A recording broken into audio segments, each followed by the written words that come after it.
Fire outbreaks rank among the leading natural disasters. Our guest, having served as a fireman, has demonstrated his admiration for firefighters Today, when somebody sent me a helmet, and that was it. I got the bug, and it's just escalated ever since. How many helmets now? through his unique collection of fireman helmets. This collection depicts the development of the fire services spanning back to the 1880s, when the firemen were part of the Army and utilized military-style steel helmets. Included in the collection is the High Eagle helmet from the 1900s, made of leather due to the invent of electricity, which caused the helmets to electrocute firefighters. Sort of moulded materials. That's right. So when you were in service, what were you wearing?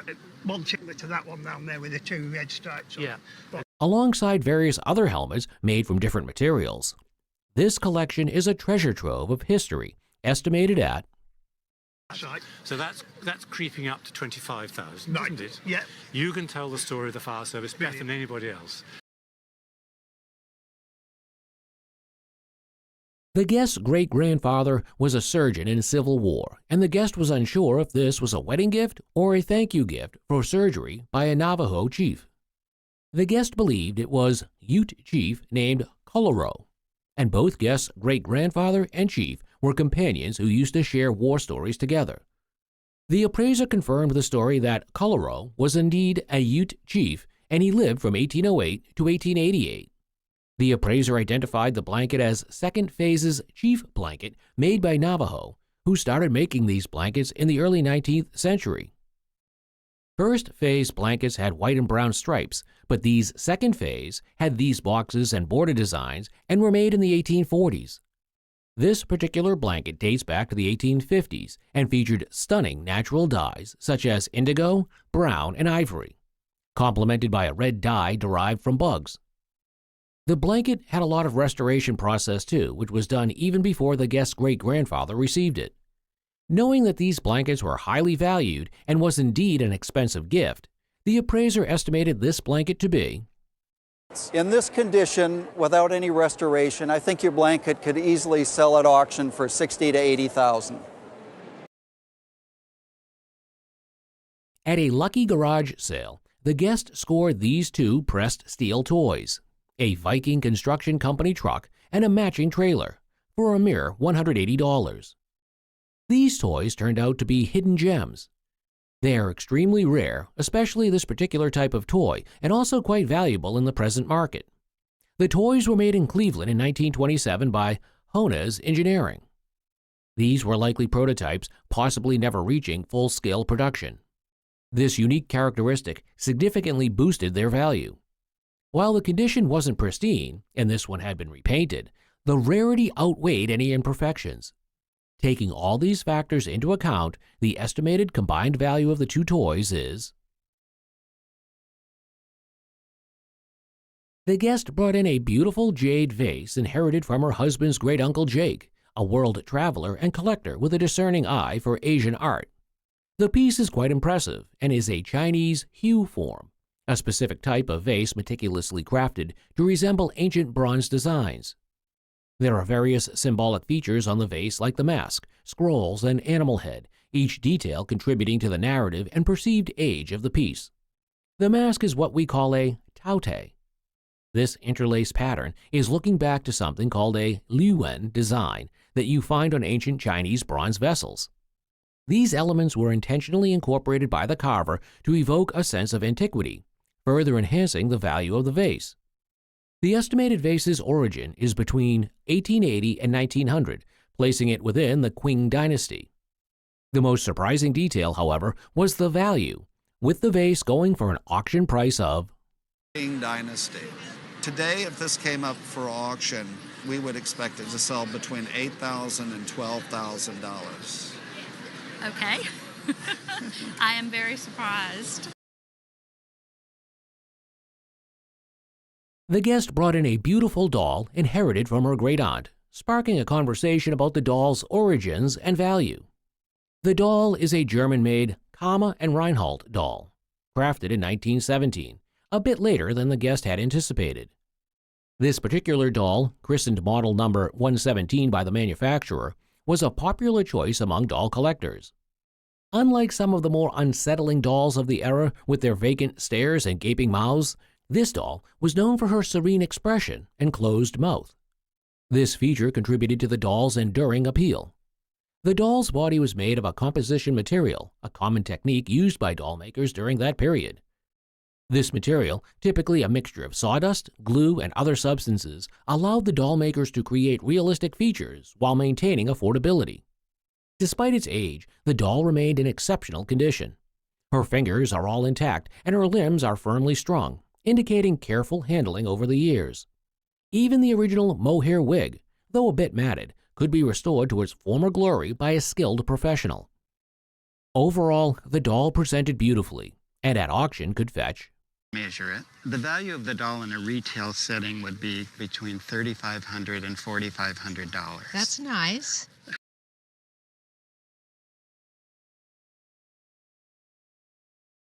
The guest brought in a fascinating clock, a Seth Thomas cottage clock with an ingenious burglar and fire alarm attachment invented by Proctor.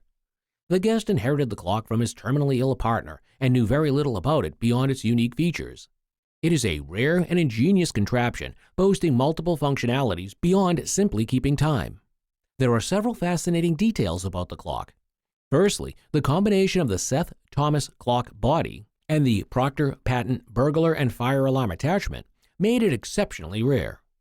Secondly, the clock's condition is pristine, further increasing its value. It has this beautiful rosewood case, and this appears to be American rosewood. It has this wonderful gilding. It has the S and the T for Seth Thomas, the clock company that made it. The financial worth of the clock is the biggest revelation. While a standard Seth Thomas cottage clock might fetch around $300, the addition of the rare Proctor patent mechanism increased its value to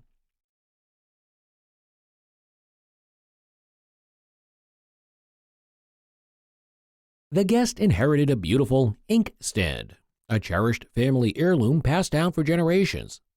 The object isn't actually an inkstand, but a desk set comprising a pounce pot and a nib wipe. The pounce pot, a container for a special drying powder, was used in the past to dust over freshly written letters to absorb excess ink and prevent smudging.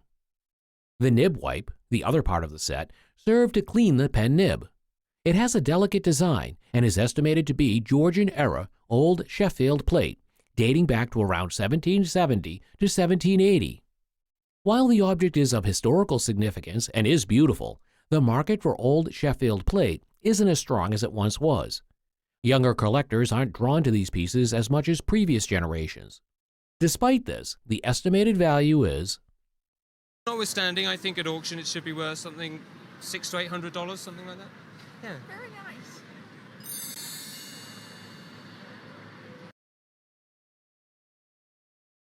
The guest brought in a hefty counterweight from their husband's family farm, sparking memories of a daring childhood escapade involving a windmill rooster. It is the late 19th century cast iron counterweight manufactured by the Elgin Manufacturing Company in Illinois. What is truly interesting is the size of the counterweight. While catalogs documented such large models, one this size is extremely rare to come by. The counterweight functions in balancing the windmill's blades and points out the seam where the two hollow sections were joined to reduce weight. Also, the wooden base was added for display purposes. Considering the counterweight's rarity, large size, and excellent condition, the estimated retail value is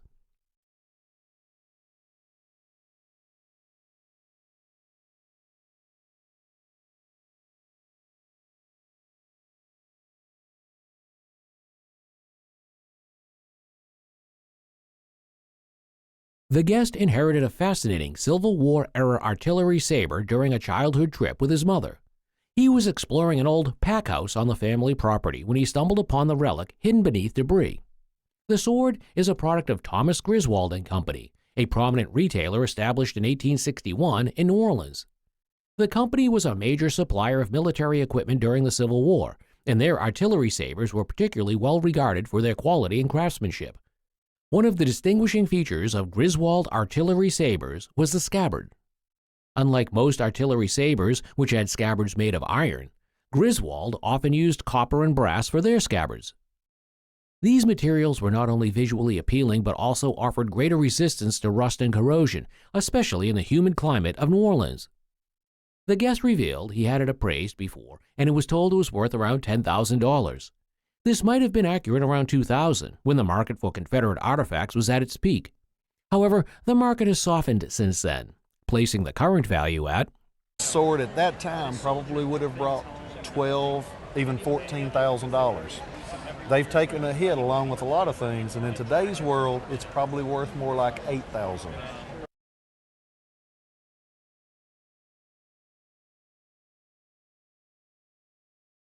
The technique used in creating this marvelous piece by Alphonse Waldy is breathtaking, showcasing his mastery of impasto. The painting, likely from around 1935, captures the essence of the Austrian Alps. As seen, the painting depicts the Einsamer Berghof, a lonely mountain cabin set against a backdrop of vibrant alpine scenery. The thick impasto technique creates depth and texture, a testament to the artist's creativity, and is worth. A rare Colt revolver was brought, a piece of history from both the Wild West and the Middle East.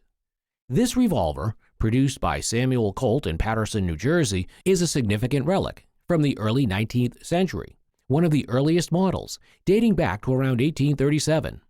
It's one of the earliest models embodying Colt's innovative design. Before its invention, most pistols were flintlocks capable of only one shot. With Colt's revolver, the user had 5 shots before reloading. The pistol uses tiny caps to ignite explosives, enabling multiple shots. Cylinder against the barrel, and it lined it up, because before that it was always a bit haphazard, and if you hadn't got it lined up, the thing would blow up. It was a breakthrough in firearm tech, firepower, and efficiency. You pull it, and the hammer falls, and that would set off the percussion cap, which in turn sets off the powder charge. Its historical importance and rarity make it an extraordinary piece, elevating its worth to. If it is, then I think it's got to be £150,000. Oh, well.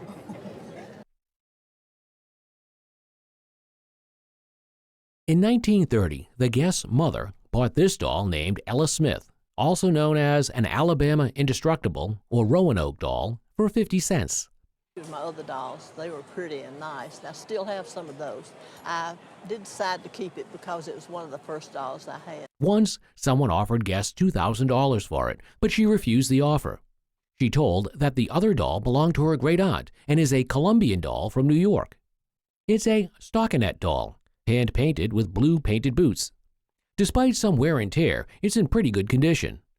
Appraiser confirmed that the Colombian doll is also a Southern doll called a Maggie Bessie. The doll was made by 2 sisters, Margaret and Elizabeth, therefore Maggie and Bessie. Maggie Bessie dolls crafted in Old Salem, North Carolina were limited to about 500 pieces, originally sold for just $1. Doll has a German body with bisque hands. Doll originally had a bisque head but was repaired with a Maggie Bessie head.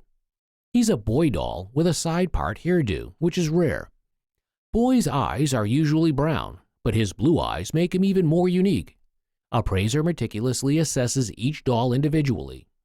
Not blue, so that's unusual too. Well, a retail value for this very rare North Carolina doll would be between $12,000 and $15,500. You'll have to say that again. A remarkable piece of family history lies in a collection of items, a pocket watch, a medal, and a cigarette case. The guest's grandfather earned these items for his acts of bravery by saving 11 lives. This is a picture of the launch that your grandfather owned During the British steamship explosion, Alam Shine of Cadiz, on March 7, 1913. The J.W. Benson Demi Hunter pocket watch was more than a unique. It's a nod from the British government. Master of the launch, Jerome of Baltimore, in acknowledgement of his humanity and kindness to the survivors of the crew of the British steamship.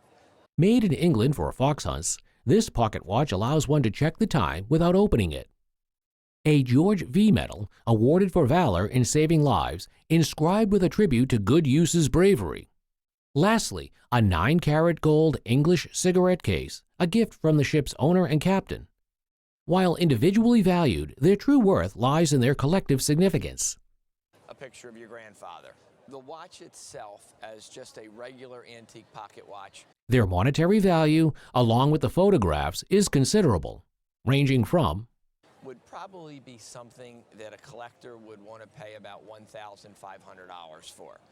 Your metal would bring in the $200 to $300 price range, and the cigarette case is something that would be in maybe the $2,000 to $3,000 range.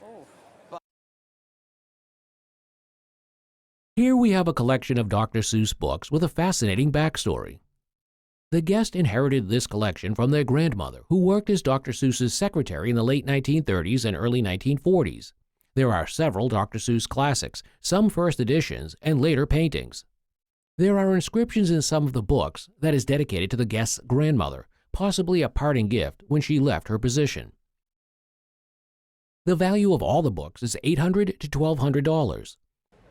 Lack dust jackets, so they're not in mint condition, but I would average these out at sort of $800 to $1,200 each. However, one book stands out from the rest with the title, The King Stalks. It features an original Dr. Seuss illustration within its pages. It's signed by him at the foot. We can see that. To top it all off, the book is signed by Dr. Seuss himself. The appraiser estimates the book worth at a staggering The value of this leaps, and I'd like to say $15,000 to $25,000. Wow. Or maybe perhaps a little more, then that's an auction estimate. A Victorian writing desk with apparent uniqueness catches attention. It features Rococo Revival cabriole legs, a Renaissance edge crest, and Gothic doors, a characteristic Victorian-era amalgamation of great styles. Notably, a 5-point star emblem from the Lone Star State hints at its origin. The guest inherited it from her grandfather, who acquired it in 1875, passing it down through generations. An upper drawer reveals a label signed by A. Kempin, a cabinet maker from Austin, Texas. This desk, labeled by Kempin, is a rarity and a museum piece. A little bit about how you first found the desk.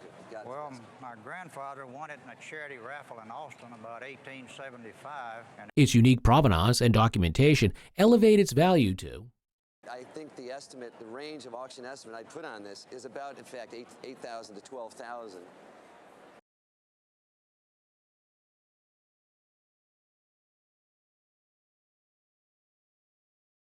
Amidst a myriad of items, a particularly heavy vase caught the eye. Upon closer inspection, a faint etching on the bottom can be noticed. The etching revealed the name Steuben, a renowned name in clear glass and figurines. However, this vase was different. It had a semi-transparent quality, akin to a sunny-side-up fried egg. It was a Steuben Clothra piece, crafted in a delicate lavender hue between 1915 and 1933. Noteworthy was the presence of the fleur-de-lis mark, a symbol of authenticity. Find these types of pieces. I believe the shape is 2683. In pristine condition, the vase bore the shape number 2683, further adding to its provenance. Dollar shopping trip. This was an estate sale in Seattle. Correct. This ethereal quality lavender vase was valued at So this particular piece today would be worth about $2,500. Get out. It's a stainless steel meat serving cart, and it boasts a unique history and some remarkable design features. This cart was acquired at a Janasaguara warehouse auction. Janasaguaga was a prominent figure in the town's history. They arrived in the early 1950s and started a restaurant. When he bought it, it's actually a piece that's from the 1930s, and it exhibits this great 1930s streamlined design. Interestingly, some sources claim this cart might predate Janasaguara's establishment. The appraiser believes this cart is actually from the 1930s, not the 1950s. It exhibits the classic Art Deco streamlined design characterized by smooth, elongated curves. This style was hugely popular in the 1930s and was often likened to the sleek lines of Zeppelins. While the exact maker is unknown, its excellent condition and historical significance make it quite valuable.